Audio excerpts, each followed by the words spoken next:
Assalamualaikum warahmatullahi wabarakatuh. Bismillahirrahmanirrahim. Pada saat ini pendapat-pendapat publik yang terkait dengan dunia maya, yang spesifik terkait dengan PSSI atau tim nasional kita, benar-benar teruji dan tentu saja terkondisinya tentu harus mempertimbangkan beberapa aspek yang perlu dipahamkan oleh beberapa pihak juga. Terkait dengan bagaimana PSSI mengalami fase di mana ada hal-hal yang mungkin menyedihkan atau sedikit banyak yang dialami oleh pucuk pimpinan PSSI, yakni Pak Erick Thohir, tentu ada di persimpangan, di mana timnas senior kita, Patrick Clifford sebagai pelatih, tentu mendapatkan gonjang-ganjing secara kondisi karena mau tidak mau, suka tidak suka, adanya dia di Indonesia menjadi pelatih timnas itu tentu tidak hanya pansos belaka, tapi juga harus merupakan satu kondisi di mana mereka harus menunjukkan prestasi.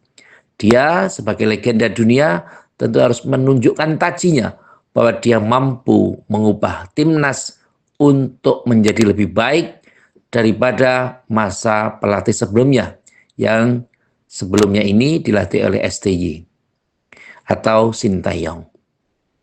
Hal ini juga menunjukkan progres yang tentu saja harus juga diakui, harus juga diyakinkan oleh Ketua PSSI bahwa sesungguhnya dari kritik-kritik yang ada, apakah itu local pride atau hal-hal yang lain yang terkait dengan timnas, tentu juga harus memberikan kondisi yang lebih baik dari sebelumnya. Kalau kemarin terjadi Liga Selection atau apapun istilahnya yang pemainnya diambil dari vote para netizen, yang tentu saja di dua pertandingan terakhir yang juga di ajang Piala Presiden ini mereka mengalami kekalahan yang skornya relatif cukup besar. Itu menunjukkan bahwa memang timnas kita kalau diambil dari semua pemain lokal atau dari Liga 1 saja, itu tidak akan bisa bersaing secara utuh dengan tim-tim negara tetangga kita atau negara rival kita, baik itu Vietnam, Malaysia, Filipina, atau bahkan Kamboja. Hal yang seperti ini perlu menjadi realitas, karena yang dibutuhkan sebenarnya bukan pilihan terbanyak, tapi kualitas terbaik. Di sisi lain mungkin ada kabar yang menggembirakan bahwa Kevin Dick di Jerman dielulukan sebagai mungkin akan menjadi kapten dari Mönchengladbach, atau JISS yang bola panasnya sekarang sudah ditawar oleh Sassuolo sebagai tim promosi dari seri B ke seri A Italia. Ada pula yang kabar yang mencengangkan bahwa Jordi Amat bergabung ke Persija Jakarta. Ke depan Rafael Struijk juga akan bergabung ke Dewa United. Dan tentu saja bola panas ini belum selesai karena juga ada isu bahwa Pascal Struijk juga akan dinaturalisasi sebagai puzzle terakhir pertahanan timnas kita. Selain tentu Mauro Destra yang tentu saja dalam proses naturalisasi. Sedemikian parahnya, kemudian kemarin ada sempat terjadi kapan Liga Pertiwi atau Liga Indonesia yang putri akan dijabarkan atau akan dihadirkan atau akan diwujudkan. Tentu saja ini merupakan satu PR yang sebenarnya harus selalu dikondisikan. Selain PSSI punya nama besar, tapi tentu saja ada target-target yang cukup harus realistis, harus dilakukan. Dan kita harus mengakui bahwa tidak semua netizen itu mempunyai kapasitas untuk memilih pemain. Buktinya jelas di Liga Selection itu mereka 2 kali pertandingan tentu mengalami kekalahan. Saya tidak akan menyebutkan skornya, tentu netizen semua juga sudah mirsani, sudah mengetahui di layar kaca berapa skor akhirnya. Ini juga menunjukkan bahwa masih perlunya sebuah kapasitas bagi pengkritik naturalisasi yang dihentikan. Tentu saja mereka harus berpikir ulang, karena ketika timnas kita dibantai oleh Jepang 6-0, dibantai oleh Australia dan yang lain, tentu saja harus menjadi perhatian besar kita. Tentu kabar-kabar seperti ini kita harus mulai mengedepankan sebuah realitas yang itu tentu harus berpikir juga secara realistis. Kadang nama besar itu tidak cukup untuk mendongkrak sesuatu yang lebih besar daripada itu.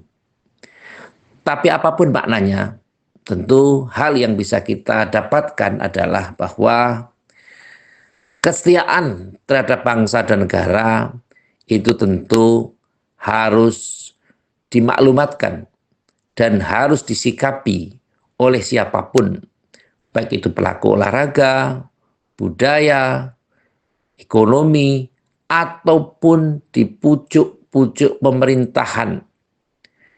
Tidak boleh hanya sekedar semaunya sendiri, dan kita tidak boleh menghakimi orang-orang yang kita anggap bersalah. Terutama timnas kita yang sekarang ini sedang mulai berkembang atau ada perkembangan yang signifikan. Tentu kehadiran dari 14 tim pelatih dari Eropa ini menunjukkan betapa seriusnya PSSI dalam mengelola timnas untuk masuk dalam Piala Dunia. Dan ini tetap harus kita apresiasi. Masalah pelatih mungkin juga harus dievaluasi berikutnya. Tentu Pak Erick Thohir selaku Ketua Umum PSSI atau Presiden PSSI Indonesia itu juga akan memainkan bijaknya, memainkan keputusannya untuk bisa menjadikan PSSI atau timnas kita mempunyai sesuatu yang dipertimbangkan. Bagaimana ketika nanti bulan September akan beruji tanding dengan Lebanon dan Kuwait. Ini juga merupakan satu strategi bagaimana timnas kita masuk di round 4. Kalau saat ini Patrick Kluivert belum mengadakan persiapan-persiapan dan beliau masih berlibur di suatu negara yang tentu disukainya, ya tentu di Eropa, ya kita tidak boleh memberikan statement apapun, tetapi tentu saja PSSI mungkin sudah mempunyai penilaian tersendiri tentang bagaimana timnas kita. Bagaimana U23 sudah mulai bergerak untuk menyeleksi pemain. Bagaimana U17 sudah mulai menyeleksi pemain. Tapi yang senior tentu belum ada pergerakan. Tentu saja ini harus menjadi perhatian banyak pihak. Tidak hanya sekedar menyalahkan, tapi mari kita mendoakan dan ikut mengamati bagaimana pergerakan-pergerakan yang dilakukan oleh PSSI yang tentu tak kenallah untuk menjadikan Indonesia mendunia, dikenal oleh negara-negara di seluruh dunia. Dan ternyata saat ini pemain-pemain timnas kita sudah dipertimbangkan, diperhitungkan oleh negara-negara atau klub-klub besar di Eropa. Kalau di Italia mungkin ada Juventus, AC Milan, Inter Milan, bahkan AS Roma, serta yang terakhir ini adalah Sassuolo, yang tentu saja berupaya untuk mendatangkan Jesus. Dan tentu saja ini menjadi sesuatu yang menggembirakan. Ternyata darah Asia diperhitungkan dan dipertimbangkan di Eropa. Semoga informasi sedikit ini memberikan pencerahan kepada kita dan memotivasi dalam kehidupan kita. Karena secara kondisi, profesi kita bisa bermacam-macam. all profession, one commitment. Tapi komitmen kita adalah ingin memajukan dan ingin membesarkan negara kita, negara kesatuan Republik Indonesia, supaya dipertimbangkan dan diperhitungkan oleh negara-negara lain di seluruh dunia. Terima kasih kepada semua pihak yang telah membantu terselenggaranya acara ini. Semoga peran dari netizen dalam subscribe, like, komen, dan share terhadap konten ini semoga bisa bermanfaat dan bisa saling bersilaturahim antar kita bersama. Dan semoga saja hari ini lebih baik daripada hari kemarin dan hari esok lebih baik daripada hari ini. Sekali lagi terima kasih atas segala perhatian dan mohon maaf atas segala kekurangan. Saya akhiri. Wallahul muwaffiq ila aqwamit thoriq. Wassalamualaikum warahmatullahi wabarakatuh.